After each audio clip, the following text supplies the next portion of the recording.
ndabasuhuje bitandukanye n'ubu. Zimwe mu ndirimbo twakunze inyinshi bamwe bumvaga izaburakeye kuri Radio Rwanda cyangwa mu bindi biganiro byamenyekanye mu bihe byo hambere, zagiye zikomoka ku nkuru mpamo z'ubuzima bwa ba nyirazo, bwaba ubuzima bw'urukundo cyangwa se ubuzima busanzwe. Ibi bishimangirwa na benshi mu bahanzi baririmbye indirimbo tuzi nka Karahanyuze. Babara inkuru y'indirimbo zabo bakavuga ko inyinshi zashibutse mu buzima bwa buri munsi babaga barimo cyangwa ibyo babaga babonye ku bandi bantu bari mu nshuti zabo. Busheja Pascal yigeze kuganira n'ikinyamakuru Igihe avuga ko nk'indirimbo ye yise Elina ni iyi ngiyi mumaze kumva. Yabwiye iki kinyamakuru ko abana be bajya bamumwibutsa iby'iyi nkuru ya Elina bakamuseka cyane bamubaza ikibatsi cy'urukundo cyari cyaramushibutseho ayikora.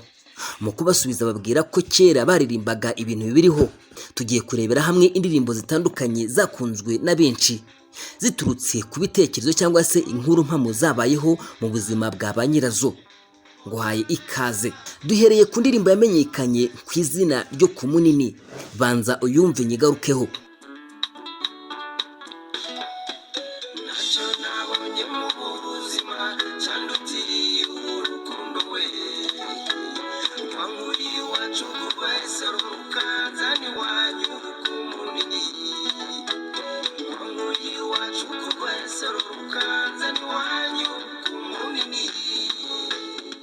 Iyi ndirimbo ni indirimbo ya Mavenge Sudi wamamaye mu muziki nyarwanda mu myaka yo hambere. Yaciye ibintu kuri Radio Rwanda ndetse irakundwa mu gihugu hose karahava. Iyo ndirimbo ku nshuro ya mbere yanditswe inaririmbwa na Kayitare Kayitana ndetse na Mavenge Sudi bafatanyije n'uwitwa Muhirwa Theoneste ngaho tambuka. Babarizwaga mu itsinda bari barise urubyiruko rw'abakozi. Yakomotse ku mukobwa wari utuye mu Ruhango ahitwa Ku Munini, benshi barahazi. Watumiye Mavenge Sudi n'itsinda rye ngo bajye kuririmba mu muhuro w'ubukwe bwe, aho yari yasabwe n'umusore utuye i Rwesero i Nyanza, ni hafi yo mu Rukari, ubu ni mu majyepfo y'u Rwanda. Icyo gihe bajya muri uyu muhuro hari mu Kuboza, ni ukuvuga mu kwezi kwa 12 1948, nibwo aba bahanzi uko bari batatu bageze mu nzira bajya muri uyu muhuro bafatwa n'inganzo batangira gucuranga cyane. Bari bitwaje gitari. Aba bombi bavaga i Nyanza bagiye kuririmbira iyo nshuti yabo bagenda n'amaguru. Nyuma mu 1992 Mavenge Sudi yatse uburenganzira Kayitare Kayitana bwo gufatira amajwi iyi ndirimbo ayishyira ku isoko irimo ikinimba, undi aramwemerera. Mu mpera z'1992 nibwo yashyize hanze iyi ndirimbo irakundwa mu buryo bukomeye. Yongeye kuyivugurura mu 1997 ayikoreye kuri Radio Rwanda, ifatwa amashusho na Nyabyenda Narcisse wari uzwi na benshi cyane icyo gihe mu gutunganya indirimbo. Iyi ndirimbo yongeye gusubirwamo mu mwaka wa 2020 na Trustria wafashije uyu muhanzi kwikora mu buryo bugezweho. Uretse Ku Munini kandi yongeraho indi ndirimbo yamenyekanye yitwa Aliya.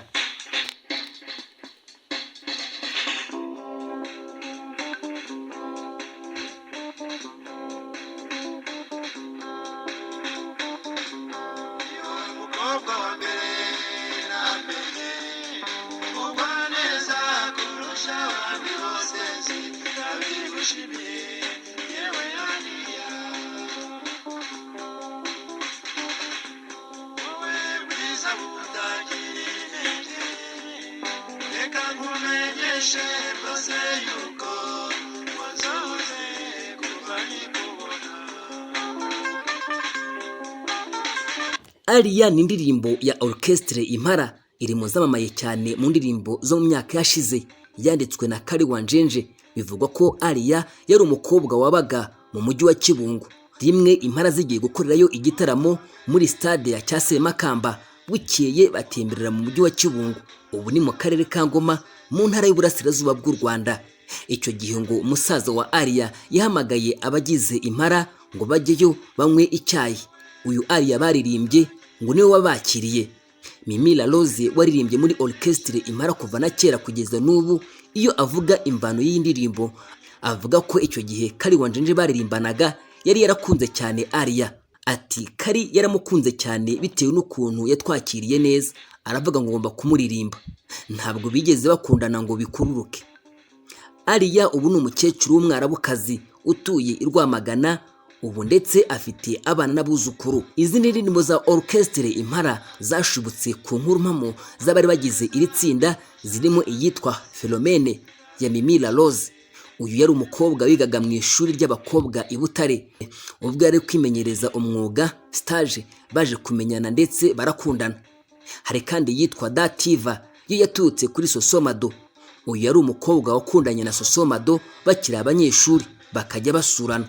Sosomado yajyaga aganiriza bagenzi b'amateka ye, n'uyu mukobwa bamukorera indirimbo.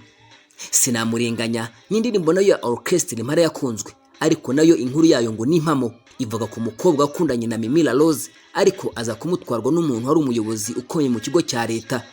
Mimi La Rose yaririmbye agahinda ke ariko avuga ko atarenganya uwo mukobwa kuko wamumutwaye yari umuntu ukomeye. Aba ngo baracyariho bibera ku mugabane w'u Burayi. Hari iyindi ndirimbo yiswe Die Majori, nayo ni indirimbo y'Impala ivuga ku muntu witwaga Kamwanya Prudence, yari inshuti na Sosomado, biganye muri Repubulika Iharanira Demokarasi ya Kongo, baza gutandukana batabishaka kandi bari bazi ko bazabana.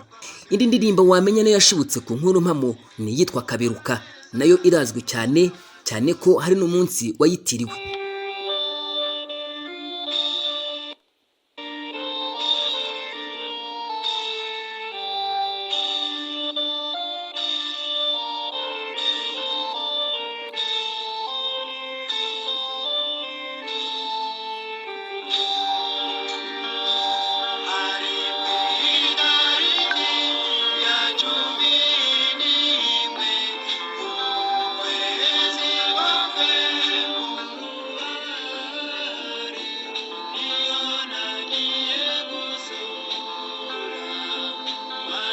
Indirimbo ya Orchestre Impala yaturutse ku nkuru mpamo yabaye tariki ya 11 Gashyantare mu 1980, habura iminsi 3 gusa ngo hizihizwe umunsi w'abakundana uzwi nka Saint Valentin.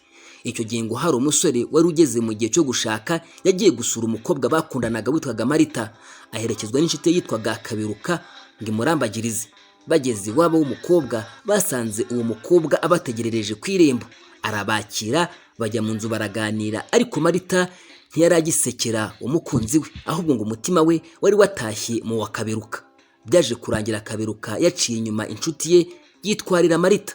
Impala yagize igitekerezo cyo gukora iyi ndirimbo biturutse kuri Sosomado, ariko agihawe n'uwo musore byabayeho. Indi ndirimbo wamenya yashibutse ku nkuru mpamo ni iyitwa Hotel Kiyovu. Ni indirimbo ikubiyemo ubutumwa bw'akababaro bwa Kanyenzi Theoneste, wayihimbye kubera ishavu yatewe n'uwari umufasha we wamutanye kibondo. Kanyenzi wahimbye iyi ndirimbo yayihimbye nyuma yo kujyana n'umugore muri Hotel Kiyovu, agataha imbokoboko ndetse umugore we akagenda umuti wamperezayo, kugeza ngo n'ubu ngo yibera muri Uganda ntaragaruka ngo babane. Umwana yonsaga yanasigiye Kanyenzi, kuri ubu ngo ni umukobwa mukuru washoje amashuri ya kaminuza, akaba ataraca iryera nyina umubyara kuva yatsembera umugabo we bari bajyanye muri Hotel Kiyovu agahitamo gutahana n'undi. Kuri ubu Kanyenzi afite undi mugore yashatse nyuma yo gutabwa n'uwo yari yarihebeye. Kanyenzi ntiyahimbye iyi ndirimbo wenyine, dore ko nyuma y'iyi nkuru ibabaje yamubayeho yahise yisunga mugenzi we bakoranaga witwaga Nyirinkwaya, umaze imyaka irenga 20 apfuye. Bahita bajya muri studio barayitunganya, ndetse iza gukundwa mu buryo bwihariye bwanatumye kugeza uyu munsi ikiri mu zituma Kanyenzi yitabira ibitaramo bitandukanye. Indi ndirimbo wamenya twanagarutse hano kuri Hobe TV ni yitwa Mama Munyana. Mama Munyana ni indirimbo ya Sebanani Andre wamamaye muri Orchestre Impala. Mama Munyana yari umugore wari utuye ahitwa ku Mukunguri, ubu ni mu karere ka Kamonyi, ni mu ntara y'Amajyepfo. Ni indirimbo ya Sebanani.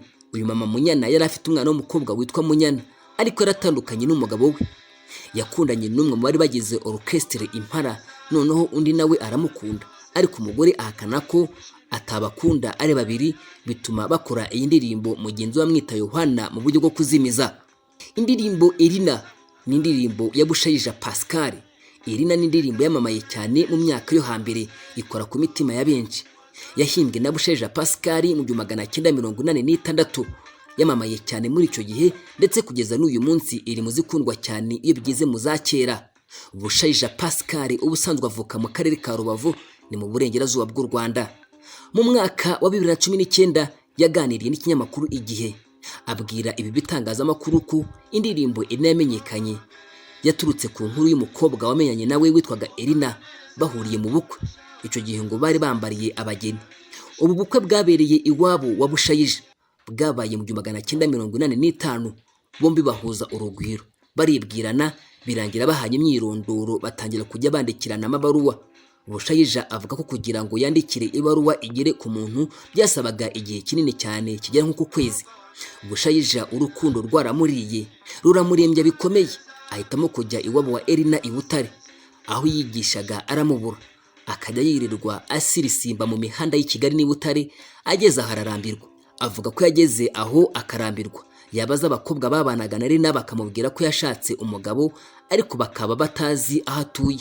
Bushayija avuga ko nyuma yo gutandukana Elina bakongera guhura mu mwaka wa 2014, yaje kumuhishurira ko gutandukana kwabo kwagizwemo uruhare n'uwo mukobwa. Mundekere ni indirimbo ya Gasasira Jean Felix wamamaye nka Sosomado, aho yaririmbaga Mimi La Rose. Igitekerezo cy'indirimbo cyaturutse ku mukobwa wari inshuti ya Sosomado ariko agakunda Mimi La Rose, gusa ngo ntamwiteho. Sosomado yakoze indirimbo abwira Mimi La Rose ariko mu buryo bujimije, ariko abyerurira uwo mukobwa. Mimi La Rose yaje kumenya ko Mundekere yari intimba ya Sosomado nyuma. Irene ni indirimbo ya Sosomado nayo ishingiye ku mukobwa witwa gutyo, yari inshuti ya Mimi La Rose, ni wabo bari baramaze kumwemerera ko bazabana, maze Sosomado aramutwara, nawe abamutwawe na Jean Marie waririmbaga muri Orchestre Les Fellows. Bamaranye igihe baranabyara, ubu baba i Burayi, bose baracyariho. Lolete ni indirimbo ya Kamariza. Ubusanzwe Kamariza yitwa Mutamuriza Annonciata, wamamaye nka Kamariza mu muziki w'u Rwanda.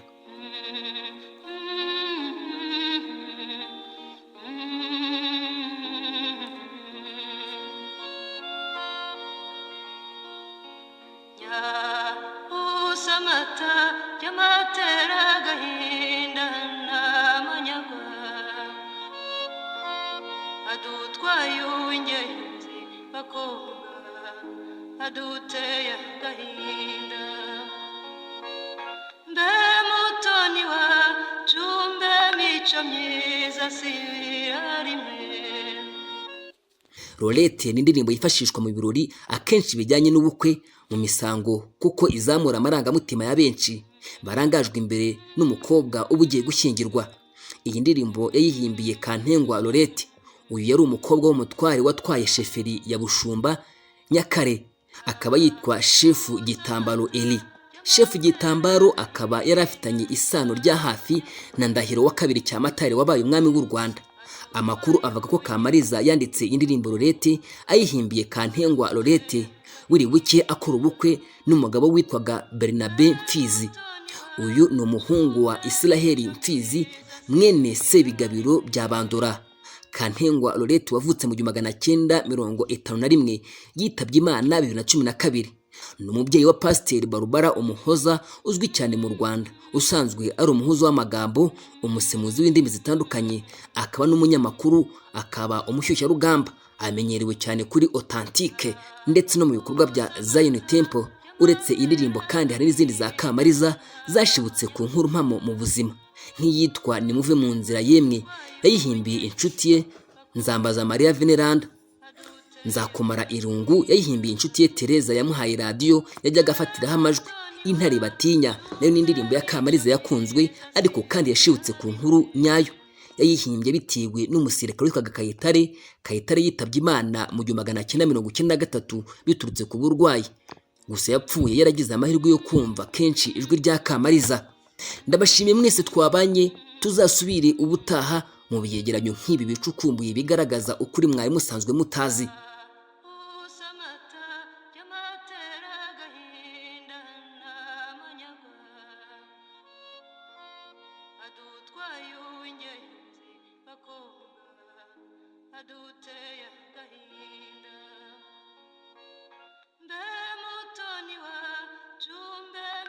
Myiza si ari